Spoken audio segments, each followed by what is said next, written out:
आपका हमारे चैनल पर स्वागत है। आज हम लोग पढ़ेंगे समुच्चय कक्षा 12 का। लेकिन कक्षा 12 को पढ़ने से पहले कक्षा 11 का जो बेसिक होता है, हम लोग समुच्चय पहली बार कब पढ़ते हैं तो कक्षा 11 में।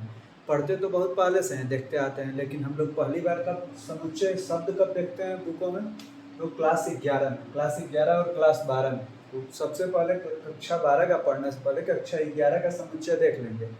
इसको क्या कहते हैं, क्या क्या इसमें होता है, ये चीज़ें देख लेंगे। यदि आप हमारे चैनल पर पहली बार आए होंगे तो हमारे चैनल को सब्सक्राइब कर दीजिएगा, लाइक कर दीजिएगा और अपने दोस्तों को भी शेयर कर दीजिएगा कि इस चैनल पे क्लास 10 से क्लास 10, क्लास 12 का पढ़ाया जाता है। और आपको इससे अलावा कहीं और भी कोई भी डाउट होगा तो आप हमारे कमेंट बॉक्स में कमेंट कर सकते हैं।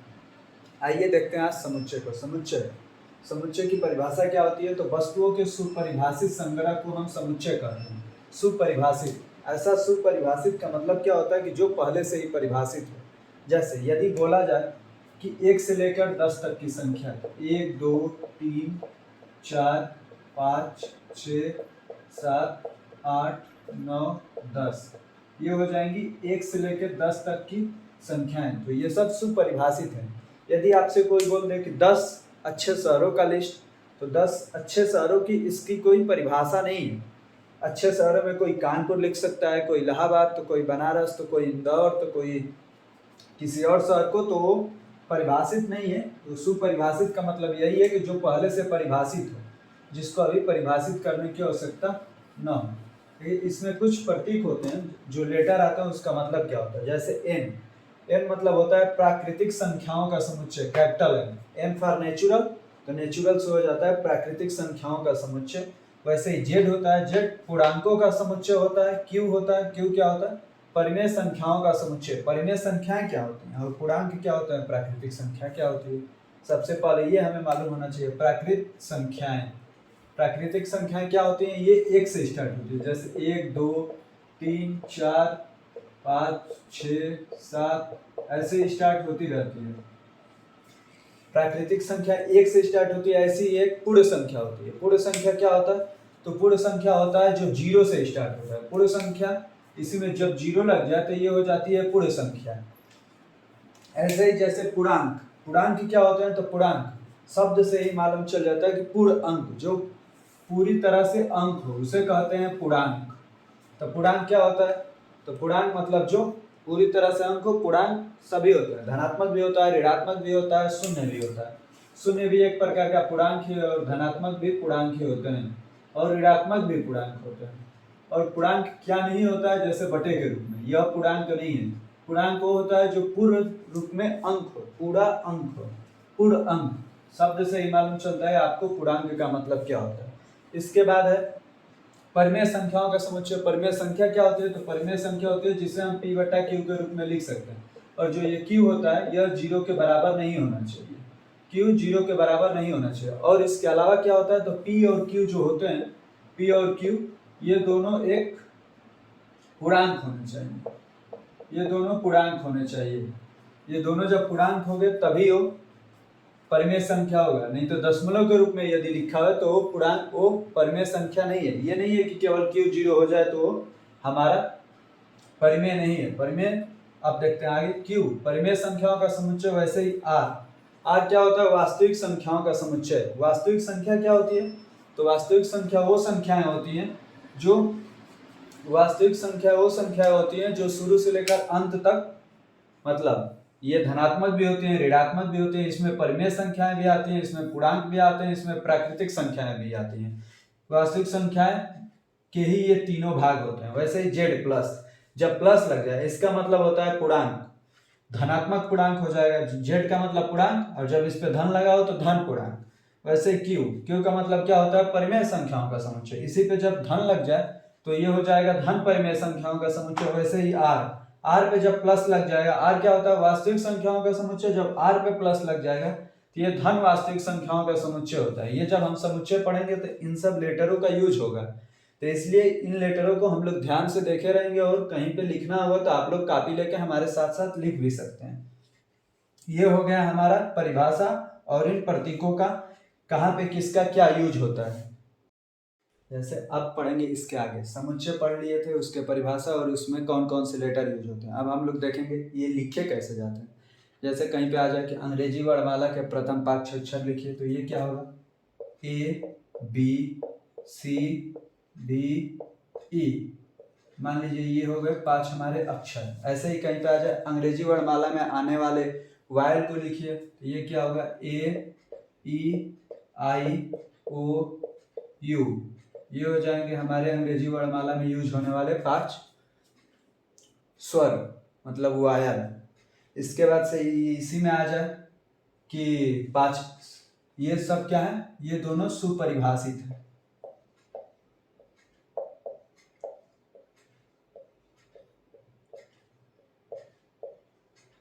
ये सब सुपरिभाषित है। ऐसे ही आ जाए अच्छे शहरों के नाम, अच्छे शहरों के नाम, इसके लिए कोई परिभाषा नहीं है। कोई अपने शहर का नाम लिखेगा, जितने अलग अलग लोगों से पूछा जाएगा तो सब लोगों की अलग अलग ओपिनियन हो सकती है, तो ये सुपरिभाषित नहीं है।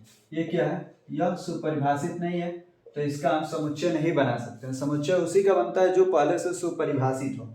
जैसे ये दोनों सुपरिभाषित है तो इसका समुच्चय बनेगा इसी में। जैसे ABCDE लिखा है तो कोई इसी में लिख सकता है, डी भी पहले लिख सकता है, सी उसके बाद में, बी उसके बाद में, ए यहाँ पे, ई यहाँ पे। तो जिसको जैसे मन करेगा वैसे लिख सकता है। जैसे इसी में AEIOU है तो इसमें कोई लिख सकता है EIOAU,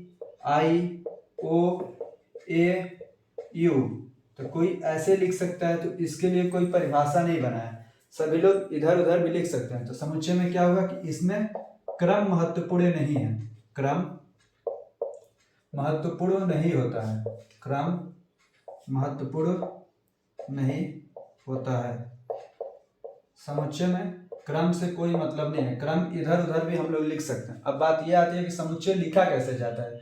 क्या डब्बे में लिखा जाता है, तो समुच्चय डब्बे में नहीं लिखा जाता है। समुच्चय किस में लिखा जाता है, मझले ब्रैकेट में। मझले ब्रैकेट स्टार्ट करते हैं, फिर से उसमें उसको लिखते हैं। जैसे A हो गया, B हो गया, C हो गया, D हो गया, E हो गया, D के बाद E हो गया। अब मझला कोष्टक बंद कर देते हैं। तो समुच्चय कैसे लिखा जाता है, मझले ब्रैकेट में लिखा जाता है और कामा दे दे के लिखा जाता है। यदि बिना कामा दिए हुए लिख देते हैं, जैसे ABCDE लिख देते हैं बिना कामा दिए हुए, तो ये एक शब्द है, इसमें 5 है, इसमें केवल 1 है। ये हो गया ABCD, इसमें कितने हैं, तो इसमें कोई अवयव पूछेगा तो इसमें एक ही है शब्द है, इसमें 5 हो जाएंगे। इसमें 5 अवयव हैं, इसमें एक ही है। जैसे मान लीजिए हमारा नाम किस में लिखना है, मझले ब्रैकेट में लिखना है, तो मझले ब्रैकेट में RAJIV, तो ये हो गया, ये एक अवयव है। जैसे राजीव, तो ये एक अवयव है। इसे ही अलग अलग लिखना हो तो अलग अलग लिखेंगे, R, A, J, I, ये इसमें 5 अवयव हो जाएंगे। तो जो भी समुच्चय होता है उसमें अलग अलग कामा दे दे के लिखा जाता है। जैसे कहीं पे मान लीजिए एप्पल आ जाए, जैसे एप्पल है, एप्पल को लिखना है समुच्चय के रूप में, तो इसको समुच्चय के रूप में कैसे लिखेंगे, तो मझले ब्रैकेट में APPLE। तो कभी भी समुच्चय लिखिएगा तो उसमें डबल नहीं लिखा जाता, उसमें सिंगल ही। एक वर्ड आ गया तो बस हो गया कि उस समुच्चय में वो वर्ड है, इसलिए इसमें डबल पी नहीं लिखा जाता है, केवल एक पी से हमारा काम हो जाता है। इसका क्या हो जाएगा, APLE। ऐसे ही मान लीजिए कहीं पे सेट आ जाए, इसका समुच्चय लिखना तो इसका सेट मतलब समुच्चय, इसका मान लीजिए लिखना है तो S, E, T, और इसमें क्रम मतलब नहीं रखता है, तो हम जैसे चाहे वैसे लिख सकते हैं। इसी को ऐसे भी लिख सकते हैं TES, ये मझला कोष्टक बंद। तो समुच्चय को कैसे कैसे लिख सकते हैं, कामा दे के लिखा जाता है, मझले ब्रैकेट में लिखा जाता है और कामा दे दे के लिखा जाता है। कामा दे के लिखेंगे तभी वो अलग अलग गिना जाएगा, बिना कामा के लिख देंगे तो पूरा लिखा हुआ एक ही शब्द गिना जाएगा। अब समुच्चय लिखना सीख गए, अब सीखेंगे समुच्चय को कैसे लिखा जाता है। वो तो समुच्चय को दिखाया कैसे जाता है, समुच्चय का निरूपण। तो समुच्चय का निरूपण की 2 विधियां होती हैं, पहली रोस्टर विधि, दूसरी समुच्चय निर्माण विधि। रोस्टर विधि देखते हैं, जैसे कहीं पे आ जाए प्राकृतिक प्रथम 10 प्राकृत संख्याओं का समुच्चय। यदि कहीं पे आ जाए प्रथम 10 प्राकृतिक संख्याओं का समुच्चय, तो इसे कैसे लिखेंगे? प्राकृतिक संख्या कहाँ से स्टार्ट होती है? तो 1 से। 1 2 3 4 5 6 7 8 9 10। ये हो गई प्रथम 10 प्राकृतिक संख्याओं का समुच्चय। लेकिन जब ऐसे लिखेंगे, सिंपल मझला ब्रैकेट लगाया, जो कह रहा है वो हम लोगों ने लिख दिया, तो ये हुआ हमारा रोस्टर विधि। प्रथम 10 प्राकृतिक संख्याओं का समुच्चय, तो जब मझले ब्रैकेट को लगा के जो पूछेगा वो लिख देंगे, तो ये हमारा हो जाएगा रोस्टर विधि। इसी पे और भी एग्जाम्पल करते हैं। समुच्चय निर्माण विधि, पहले रोस्टर विधि पढ़ लेते हैं। अभी देख लिए कि 2 विधियां होती हैं, एक रोस्टर, दूसरी समुच्चय निर्माण विधि। लेकिन रोस्टर विधि को लिखना सीख लेते हैं, कैसे लिखा जाता है। तो प्रथम 10 प्राकृतिक संख्याओं का समुच्चय, तो डायरेक्ट उसको ब्रैकेट में लिख देते हैं। जैसे ऐसे ही कहीं पे आ जाए, कहीं पे आ जाए भोपाल, जैसे मान लीजिए भोपाल आ जाए, भोपाल के अक्षरों का समुच्चय, भोपाल के अक्षरों का समुच्चय। अभी हम लोग किस विधि को पढ़ रहे हैं? रोस्टर विधि को। भोपाल के अक्षरों का समुच्चय, तो भोपाल के अक्षरों का समुच्चय क्या होगा? तो मझले ब्रैकेट को लगाएंगे और इसके सारे लेटर को लिख देंगे, BHOPAL।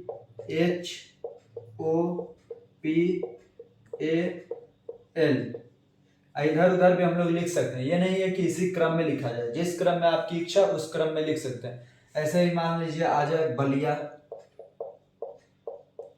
बलिया के अक्षरों का समुच्चय, अक्षरों का समुच्चय,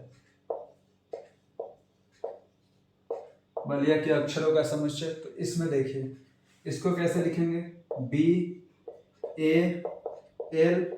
BALI, ये हो जाएगा बलिया के अक्षरों का समुच्चय। इसमें कोई भी लेटर डबल बार नहीं लिखा जाता है, जो भी समुच्चय लिखा जाता है। तो BALI सारे लेटर हो गए, B भी हो गया, A भी हो गया, L भी हो गया, I भी हो गया। L A डबल बार है तो डबल बार नहीं लिखा जाता, एक ही बार लिखा जाता है। ये किस विधि को हम लोगों ने देखा? रोस्टर विधि। अब देखते हैं समुच्चय निर्माण विधि। अब पहली विधि हम लोगों ने रोस्टर विधि पढ़ी, अब दूसरी विधि पढ़ेंगे समुच्चय निर्माण विधि। रोस्टर विधि में जैसे पहली बार देखे थे कि प्रथम 10 प्राकृत संख्याओं का समुच्चय, अब इसमें भी वही समुच्चय देखते हैं कि इसमें किस तरह से लिखा जाता है। उसमें तो मझला ब्रैकेट लगा देते, 1 से लेकर 10 तक लिख देते थे और मझला ब्रैकेट बंद कर देते थे। इसमें देखते हैं इसमें वही समुच्चय कैसे लिखा जाता है। तो देखिए इसमें कैसे लिखेंगे, मझला ब्रैकेट लगाएंगे और सबसे पहले x और उसके बाद से 2 बिंदु, x लगाएंगे, फिर 2 बिंदु, फिर से x लिख लेंगे। अब x के बाद लिखना पड़ेगा कि x क्या है। तो x का मान या तो 10 के बराबर होगा, नहीं तो 10 से छोटा होगा। प्राकृत संख्याएं कहाँ से स्टार्ट होती हैं? 1 से। तो 1 से लेकर 2 3 4 5 6 7 8 9 10। तो x क्या है? यही संख्याएं हैं। x का मान 10 से कम या 10 के बराबर, तो 10 के बराबर या 10 से कम कहाँ तक आएगा? 1 तक। और या x क्या है? तो x को दिखाना पड़ता है कि x कहाँ से आ रहा है? नेचुरल नंबर से। ये एरो बताता है कि x ये कहाँ से है? तो नेचुरल नंबर। नेचुरल नंबर मतलब प्राकृतिक संख्याओं से आ रहा है। अभी हमने सबसे पहले देखा था कि n क्या होता है? n प्राकृतिक संख्याओं का समुच्चय होता है। तो n आ गया प्राकृतिक संख्याओं का समुच्चय, प्राकृत संख्याओं का समुच्चय। तो ये एक विधि हो गई, इसे कई विधियों से लिख सकते हैं। जैसे देखिए ये पहली विधि, दूसरी देखिए, दूसरा क्या हो जाएगा? ये x, इसमें भी डबल x के बाद 2 बिंदु, फिर से क्या लिखेंगे? x क्या हो? 0 से बड़ा हो, 0 से बड़ा हो x का मान और 11 से छोटा हो x का मान। ये हो गया x equal to natural number, यहाँ पे भी लिख देंगे। ये हो गई हमारी पहली विधि लिखने की। ये दूसरी विधि, इसे कई सारी विधियों से लिख सकते हैं। तीसरी विधि देखते हैं। तीसरी विधि क्या होगी?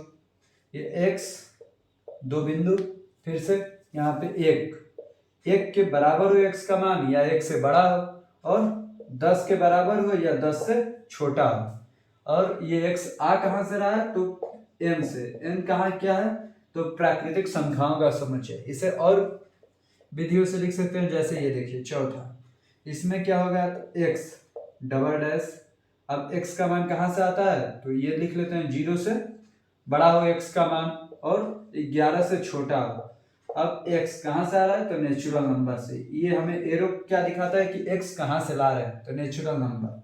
ऐसे ये भी लिख सकते हैं, जैसे देखिए पछवा विधि, x डबल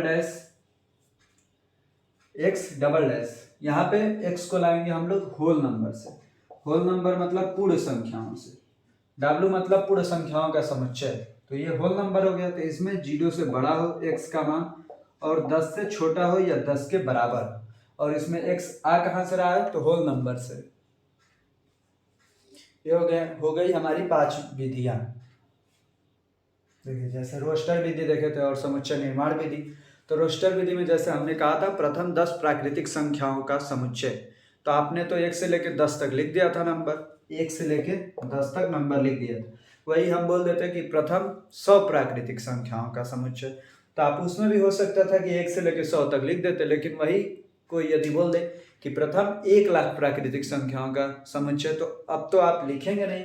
तो किस में लिखा जाता है, तो वह समुच्चय लिखा जाता है समुच्चय निर्माण विधि में। तो जो रोस्टर विधि होती है, दोनों में अंतर मुख्य क्या होता है, एक रोस्टर विधि, एक समुच्चय निर्माण विधि। तो जो रोस्टर विधि होती है ये कम अवयव के लिए होती है, इसमें कम ही वस्तुएं दिखाई जा सकती हैं। कम अवयव हो तो इस विधि का यूज करते हैं, यदि अधिक हो जाए तो इसकी नहीं। और इसमें कम भी हो तो हो जाएगा और अधिक भी हो तो हो जाएगा, ये दोनों के लिए है।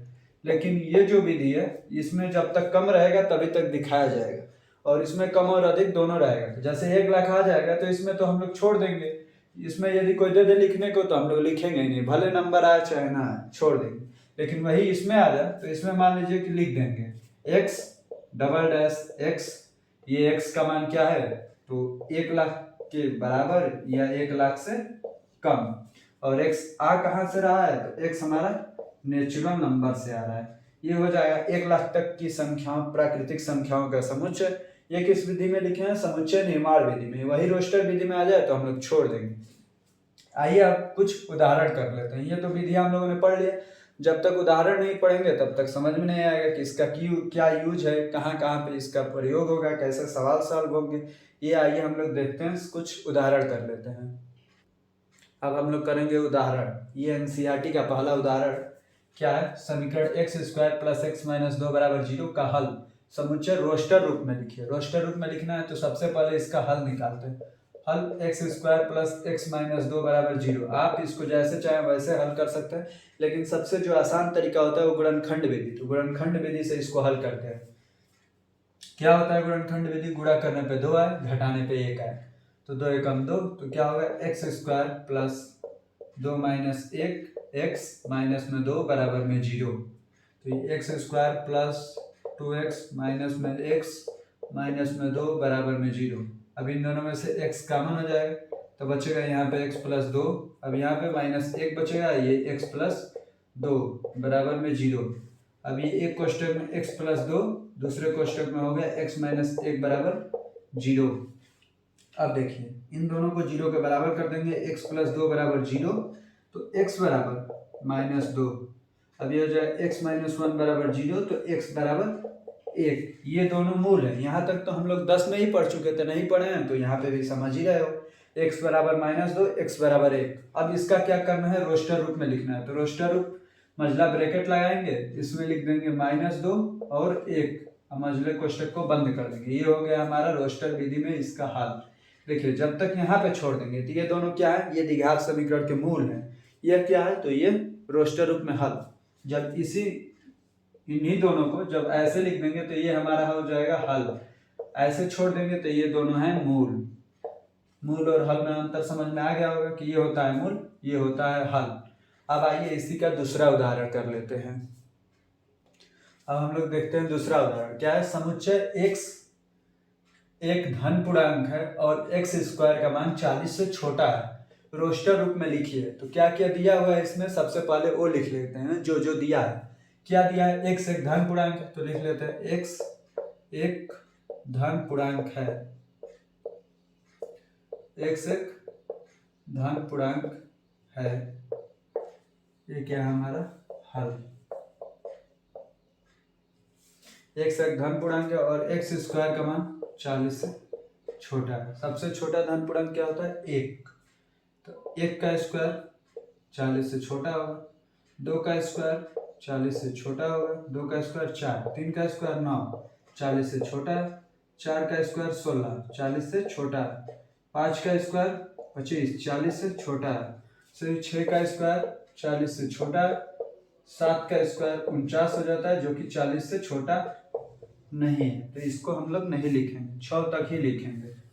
अब इसको किस रूप में लिखना था, रोस्टर रूप में, तो रोस्टर रूप में लिख लेते हैं। मझले कोष्ठक लगाएंगे और उसमें 1 2 3 4 5 और ये हमारा हो गया 6, ये हो गया हमारा रोस्टर रूप में। इसी को यदि मान लीजिए ये तो दिया हुआ है, किस विधि में दिया हुआ है, तो समुच्चय निर्माण विधि में। इसको यदि मैथ के तरीके से लिखना तो किस तरीके से लिखेंगे, तो यहाँ पे मझला कोष्ठक लगाएंगे, x डबल डैश x 2 बिंदु फिर से x, और ये लिखा है तो ये लिख देंगे x स्क्वायर का मान 40 से छोटा हो। इसके बाद x जो है यह है कहाँ से आ रहा है, z मतलब क्या होता है पूर्णांक, क्या दिया है धन पूर्णांक, इसके ऊपर धन लगा देंगे। ये हो जाएगा हमारा समुच्चय निर्माण विधि में लिखना। ये भी एक समुच्चय निर्माण विधि है, ये भी एक समुच्चय निर्माण विधि। ये हो गया हमारा उदाहरण नंबर 2। इसमें और एक उदाहरण कर लेते हैं जिससे आप लोगों को भली बात समझ में आ जाएगा, और अगले दिन से समुच्चय का हम लोग चैप्टर स्टार्ट करेंगे।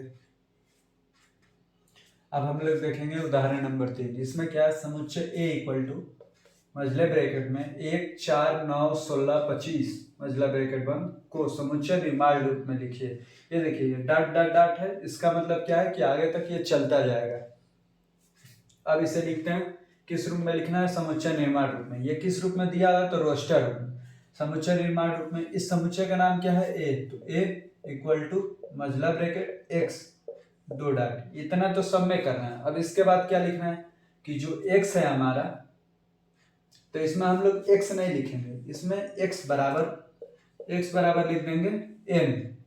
छोटे जब ये नेचुरल नंबर है, नेचुरल नंबर का स्क्वायर है, तो इसे स्मॉल n से लिख देते हैं, स्मॉल n का स्क्वायर, x बराबर n का स्क्वायर, और ये n आ कहाँ से रहा है, तो इसमें n मतलब क्या है, n की जगह पर जब 1 रखेंगे तो ये 1 का स्क्वायर हो जाएगा, 2 रखेंगे तो 2 का स्क्वायर 4, 3 रख देंगे तो 3 का स्क्वायर 9, 4 रख देंगे तो 4 का स्क्वायर 16, 5 रख देंगे तो 5 का स्क्वायर 25।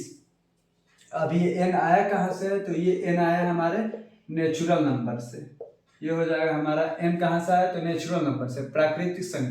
प्राकृतिक संख्याएं यहाँ पे बढ़ती रह रही हैं, तो x 2 बिंदु फिर से x बराबर n स्क्वायर, और ये n आ कहाँ से रहा है, तो नेचुरल नंबर से। यह है स्मॉल n और यह है कैपिटल n। स्मॉल n यहाँ पे दिखाया गया, कैपिटल n का मतलब होता है कि सभी प्राकृतिक संख्याएं का समुच्चय। ये रहा हमारा आज जो समुच्चय चैप्टर है, उसको भली भांति समझ लें और हल भी कर लें। आप लोगों को, हमें उम्मीद है कि आप लोगों को पूरी अच्छी तरह से समझ में आया होगा। यदि आप लोगों को हमारा चैनल अच्छा लगा होगा तो चैनल को सब्सक्राइब कर दीजिए, और आप लोगों को वीडियो समझ में आया होगा तो लाइक कर दीजिए, जिससे हम डेली आप लोगों को हर एक चैप्टर पढ़ाते रहते हैं, जिससे आपको भली बात समझ में आ जाएगा। इसलिए आप चैनल को सब्सक्राइब कर लीजिए, जिससे आपको डेली क्लास मिलती रहे। धन्यवाद आपको हमारे चैनल पर अंत तक बने रहने के लिए।